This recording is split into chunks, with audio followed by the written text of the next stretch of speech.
you're not making sales right now, then there's a high chance that the cause of your problem is not your price. The cause of your problem is not even your product. It is these 5 things that you're doing every single day that is quietly killing your sales. And the worst part is that most business owners don't even realize that they are doing this, and it is quietly killing their sales. So in this video, I'm going to review the 5 things that is quietly killing your sales and how you are going to fix it. We see number 4. That is the most deadliest one. And as a business owner, I know that you don't want to lose customers, you don't want to lose sales. So stick around so that you don't miss this. Let's dig in. Number 1, you are leading with your product and not the problem. Most business owners start like this. Oh, I sell nice hair, I sell affordable clothes, I sell this, I sell that.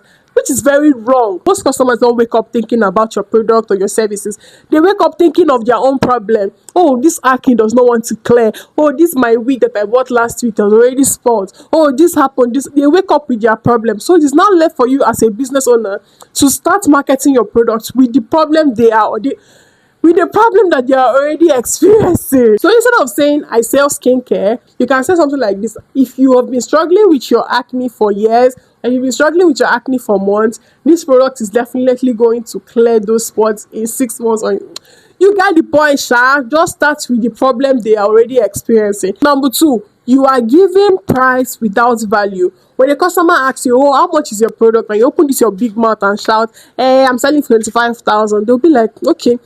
They are going to start comparing your price to other competitors. So instead, give out the value first. This is what you're going to be getting when you buy this. You list the benefits, you list the solutions that particular product is going to solve before the price. Let's say you're running a coaching session. Instead of saying, hey, my coaching session is 25,000, you can say that in this coaching session, I am going to do this, I am going to do this, I am going to do this, you're going to gain this, you're going to...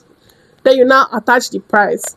I hope you get. Number 3, you sound like every other business owner in the market. Hey, get your quality fabric here. Get your affordable wares here. Get the... Oh, come on now. Come on. We are better than that. So instead of using the word affordable to kill your customers, you can say something like this as a wig vendor. So instead of saying things like, oh, I sell quality wigs, I sell affordable wigs, you can say that, you can tell your customers that this wig is going to still look full after 6 months. This wig is still going to maintain its coils after 6 months. You need to mention the benefits first, the value first. Number 2, the value first, yeah. And the more specific you are, the more believable you're going to sound. Number 4, you are talking like a seller and not a guide. Anytime you sound like this, oh, I'm available, send a DM to order, I'm active 24/7, your customers in their brain will be like, oh, this person just wants to collect my money.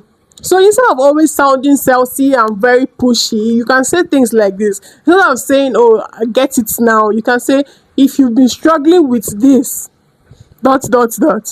If you've been going through this, ... Make it feel like you understand their pain points, you get what they are feeling inside, you get what they are experiencing.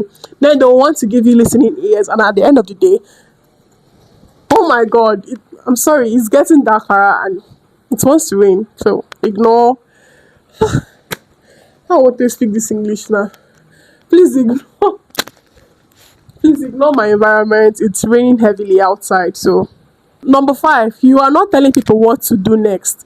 After they consume your content, after they gain value, they just move because you did not tell them what to do next. So instead of just leaving your content planned like that, instead of just leaving it like that, tell them what to do. Oh, click the follow button, or click the link below, or click this, or do this. Just give them a good, strong CTA. So if your sales are low, just check these 5 things. 1, are you starting with the product or with the problem? 2, are you giving price without value? 3, do you sound like everyone else? 4, are you selling or are you guiding? 5, are you telling people what to do next? Fix this and your sales will change. If you found this video helpful, don't forget to subscribe, and I'll see you in my next video.